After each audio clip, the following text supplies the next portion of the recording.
কেমন আছেন আপনারা? আশা করি ভালো আছেন। আবার আমরা আজকে নিয়ে চলে এসেছি একটা সুস্বাদু আর সহজ রেসিপি।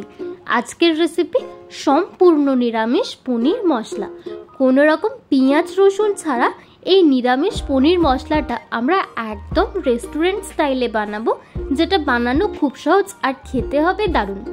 নমস্কার, আমি সুমি আর আপনারা দেখছেন মামনির রান্নাঘর। আপনাদের সকলকে জানাই মামনির রান্নাঘরে স্বাগত। পনিরটাকে একটু বড় বড় সাইজ করে কিউব করে কেটে নেওয়া হয়েছে। এখানে আছে ক্যাপসিকাম, টমেটো, কাজু বাদাম, চারমগজ, শুকনো লঙ্কা আর আদা কুচি। আর শুকনো লঙ্কার দানাগুলোকে আমরা এরকম করে বার করে নেব, কারণ এই মশলাটাকে আমরা একসঙ্গে বেটে নেব। পরবর্তী ধাপে কিছু পরিমাণে পনির গ্রেডারে গ্রেড করে নেবে। এই পনিরটা কোথায় ব্যবহার হবে সেটা দেখার জন্য দেখতে হবে কিন্তু শেষ অবধি। আর যেমনটা বলেছিলাম, সাদা থালায় এই মশলাগুলোকে বেটে নেওয়া হবে মিক্সিতে। এই পর্যায়ে আমরা শুধু ক্যাপসিকাম, টমেটো, শুকনো লঙ্কা আর আদাটাকে বেটে নিচ্ছি। পরবর্তী ধাপে কাজু আর চারমগজটা অ্যাড করে নেব এর মধ্যে।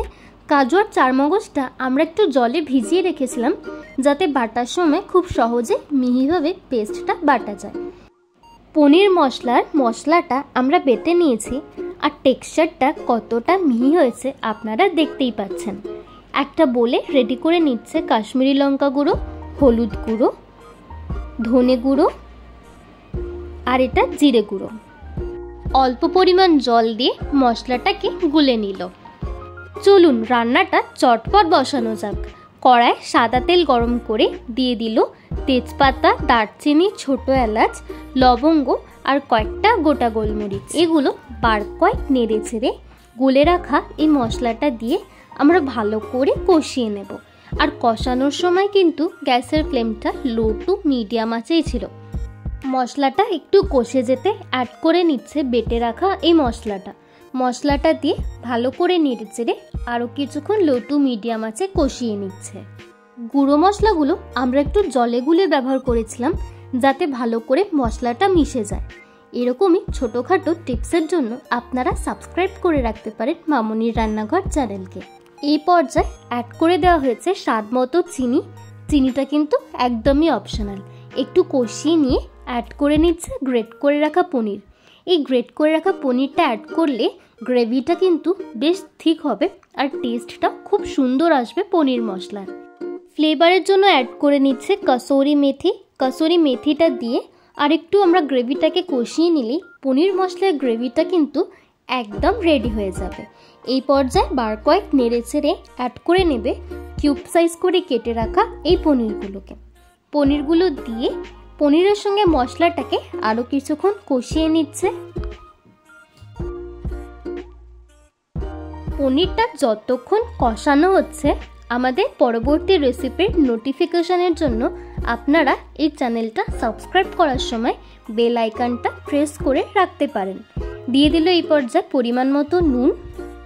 এই চ্যানেলে পনিরের আরও নতুনত্ব স্বাদের রেসিপি আছে, আপনারা চাইলে সেগুলো ট্রাই করতে পারেন। খুব সুন্দর করে পনিরটা কষানো হয়ে গেছে। এই পর্যায়ে দিয়ে দিচ্ছে কিশমিশটা অ্যাড করে নেবে যতটা আমাদের গ্রেভি লাগবে ততটা পরিমাণে জল। আর জলটা কিন্তু একটু ঈষৎ উষ্ণ ব্যবহার করছে এখানে মা।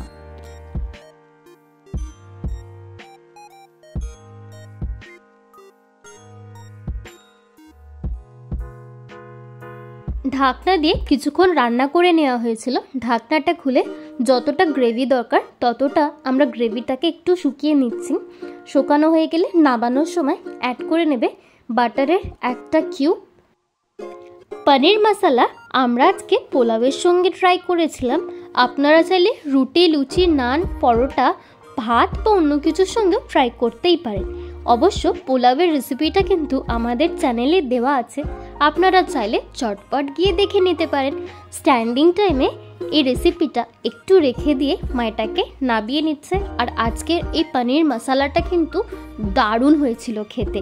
এরমই সহজ আর দারুণ টেস্টি রেসিপির জন্য সাবস্ক্রাইব করে রাখতে পারেন মামনির রান্নাঘর চ্যানেলকে।